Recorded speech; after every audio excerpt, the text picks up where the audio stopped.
여러분에게 의미 있는 노래가 있어요. 저에게는 제가 시골집을 떠나서 서울로 올라올 때 저에게 정말 중요했던 노래가 한 곡 있습니다. 혹시 신해철 씨의 민물장어의 꿈이라는 노래를 아세요?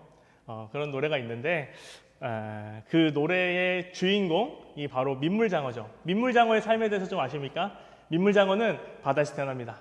바다에서 태어나서 이제 강으로 올라오죠. 강으로 올라온 다음에 거기서 수년 동안을 몸집을 키우고 잘 살다가 이제 다시 알을 낳으러 바다로 가고 바다에 가서 알을 낳은 다음에 죽게 되는 것, 이 민물장어의 그 삶입니다. 저는 이 노래가 제 아침 모닝콜이었어요.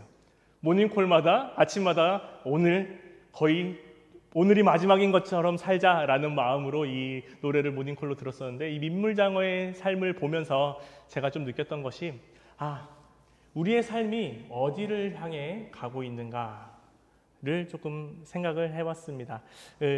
신해철 씨의 민물장어의 꿈이라는 노래를 잘 들어보면은 내가 지치고 힘들 때마다 다시 그냥 강으로 돌아가서 편히 살고 싶을 때마다 어디선가 나를 보내는 목소리가 들린다라고 이야기를 하는데, 저는 이게 오늘 설교를 통해서 살펴보겠지만 저에게는 이게 뭐랄까요, 기독교적 의미로 들리더라고요. 편하게 살고 싶고 끊임없이 나만을 위해 살고 싶은 내 모습, 좀 편안히 살고 싶은 내 모습, 하지만 누군가가 나에게 계속 말합니다. 가라고. 세상을 향해 가라고. 내가 부른 곳으로 가라고. 내가 너를 보낸 곳으로 가라고 하는 하나님의 말씀이 이 노래를 들을 때마다 조금 생각이 났는데요. 우리는 끊임없이 우리의 욕심을 쫓아가고, 우리가 원하는 것을 쫓아가고, 우리가 생각하는 것을 쫓아가지만 중요한 것은, 오늘 말씀을 통해서 우리가 알 수 있는 것은 하나님은 우리를 그렇게 보내지 않으셨습니다. 오늘 하나님 말씀 하나하나씩 좀 뜯어 살펴보면서 하나님이 우리를 어디로 보내셨는가, 또 우리를 어떻게 살았으면 하나님이 우리를 어떻게 살게끔 지으셨는가를 좀 찾아보도록 하겠습니다. 오늘 말씀에서 키가 되는 말씀은 이렇습니다. 내 입에서 나가는 말도 내게 헛되이 돌아오지 아니한다. 여러분, 하나님의 말씀이 하나님으로 헛되이 돌아오지 않는다라는 말이 무엇일까? 우리의 인생은 늘 돌아옵니다. 예배를 드리고 그래도 결단을 하죠. 이번 주는 조금 다르게 살아야지. 하지만 돌아옵니다. 다시 원래의 관성대로 살아가게 됩니다. 수련회를 갔다 와서도 이번 주에는 내가 사랑할 수 없는 사람도 조금 사랑해야지 라고 생각하는데 다시 나를 미워하는 사람들을 만나면 그 사랑하고 싶은 마음이 사라지기도 합니다. 가족을 보면 조금 더 내가 가족을 사랑해야지 하려 다가도 어떤가요? 가족들도 그렇더라고요. 그리고 일터에서 만나는 사람, 그리고 학교에서 만나는 사람, 모든 사람들이 다시 내가 결단했던 마음과는 다르게 내 모습으로 돌아오게 됩니다. 그런데 중요한 것은 무엇이냐면, 오늘 본문은 우리에게 전혀 다른 그림을 보여줍니다. 하나님의 말씀은 여러분, 결코 돌아오지 말라, 그냥 헛되이 돌아오지 말라라고 이야기를 합니다.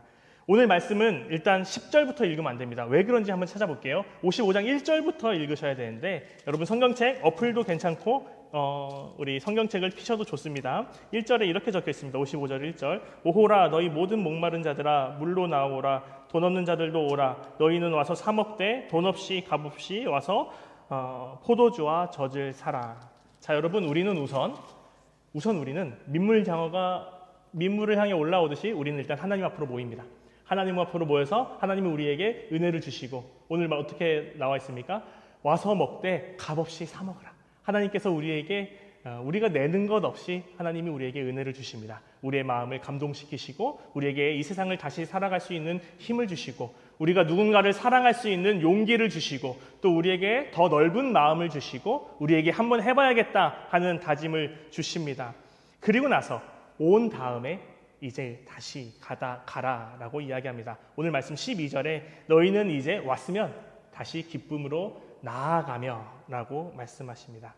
하나님은 우리를 모으신 다음에 보내시는 것, 이것이 오늘 이사야서 55장 말씀을 통해서 우리에게 보여주시는 하나님의 백성이 어떻게 흘러가는가에 대한 모습입니다. 그 사이에 오늘 본문이 있습니다. 하나님께서 비유로 말씀하십니다. 마치 비가 하늘에서 떨어지면 이 비가 바로 나에게 다시 올라오는 것이 아니라 비가 땅에 떨어지고 식물들에게 물을 주고 영양소를 줘서 그 비로 말미암아 마침내 열매를 맺고 나서야 그 비가 다시 하늘로 수증기로 올라오듯이 내가 너희에게 한 말은 결코 한마디도 그냥 나에게 돌아오지 않고 이 말이 하나님 입장에서 나의 말씀이 이 땅에서의 일을 다 이루고 나서야 돌아온다라는 말씀을 해주시는 것입니다. 하나님의 말씀이 그렇습니다.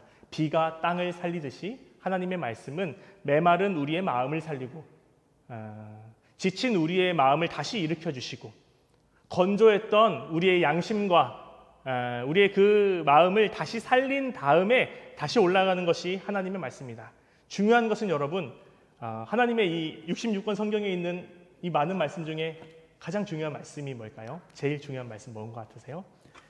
이 하나님이 66권의 성경에서 가장 중요한 말씀이라고 이야기하는 것은 무엇이냐면 요한복음 1장 14절에 있는데요. 말씀이 육신이 되어 우리 안에 거하시네. 말씀이 예수 그리스도라는 육신으로 우리 가운데 오셨습니다. 마치 비처럼 예수 그리스도께서는 이 땅에 오신 다음에 그냥 하늘로 돌아가지 않으십니다. 예수님을 간절히 구하는 사람을 만나고요. 주님의 은혜가 필요한 사람을 만나고요. 나의 아픔으로 주님의 은혜 없이는 살 수 없는 사람들을 다 한 명 한 명씩 만지고 그 사람을 위해서 일하시고 그리고 마침내 모든 사람을 위해서 심지어 십자가에 달려있던 강도들을 위해서까지도 그들을 대하신 다음에 자신의 목숨을 다 내어드리고 다시 하나님께로부터 일으킴을 받아서 하나님으로 돌아가게 되죠. 마치 오늘 이사야 55장에서 하나님께서 말씀하신 것, 비가 땅에 떨어졌을 때 그 비의 모든 것을 살리고 오듯이 예수 그리스도라는 말씀이 이 땅에 오셔서 모든 것을 살리고 올라가셨습니다. 중요한 것은 이제부터입니다. 첫 번째, 하나님께서 비를 보내셨죠. 두 번째, 하나님께서 예수를 보내셨죠. 세 번째 중요한 것이 있습니다. 요한복음 14장에서 나오는데요. 우리에게 아주 부담되는 말씀을 하나 주십니다. 말씀이 이제 내가 너희 안에 거하고 너희가 내 안에 거하면 이 땅에 오셨던 말씀이 내 안에까지 오시게 됐어요. 그래서 이제 내가 세상으로 보내지게 되거든요. 너도 가서 내가 살았던 것처럼 살아라 라고 말씀하시는 것이 예수님의 말씀인데 중요한 것은 이제 우리입니다. 비도 그냥 돌아가지 않고 예수 그리스도도 그냥 돌아가지 않은 것처럼 우리도 그냥 돌아가서는 안 됩니다. 예수 그리스도가 세상에 보내진 것처럼 우리도 똑같이 하나님의 말씀을 우리 안에 품으시고 세상에 보내진 사람들입니다.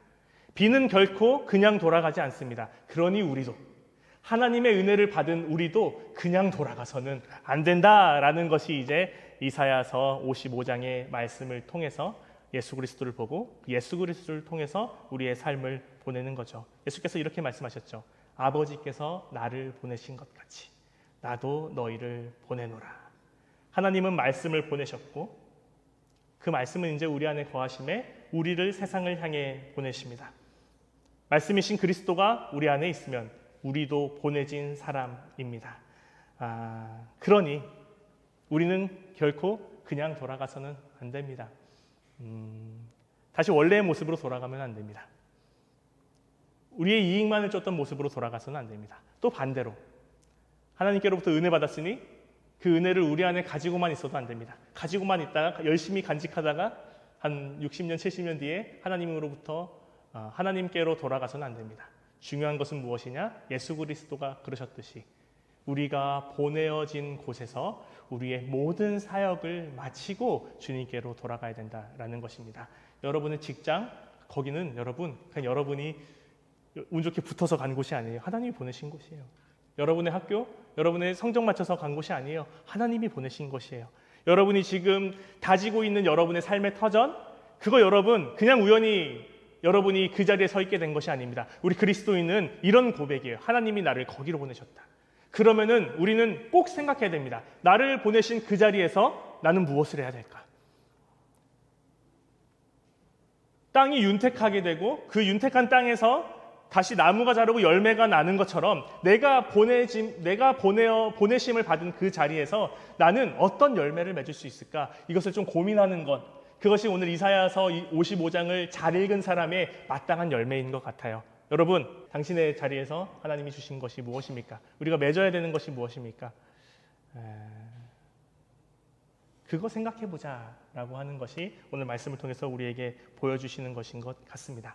자, 마지막으로 이 말씀을 맺으면서 여러분이랑 좀 중요하게 나눌 딱 한 단어를 생각하게 되는데요. 13절 말씀에 여호와의 기념이 되며 영원한 표징이라는 말씀이 있습니다. 여러분, 여호와의 기념 뭘까요?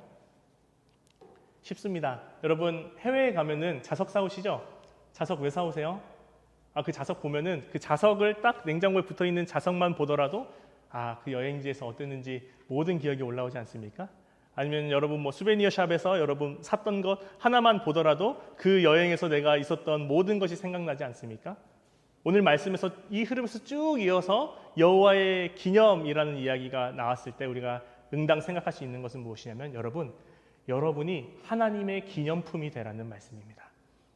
기념품을 보면 그 여행이 다 생각나듯이 사람들이 여러분의 자리에서 당신을 봤을 때 저 사람을 통해서 하나님이 기억나게 하는 사람.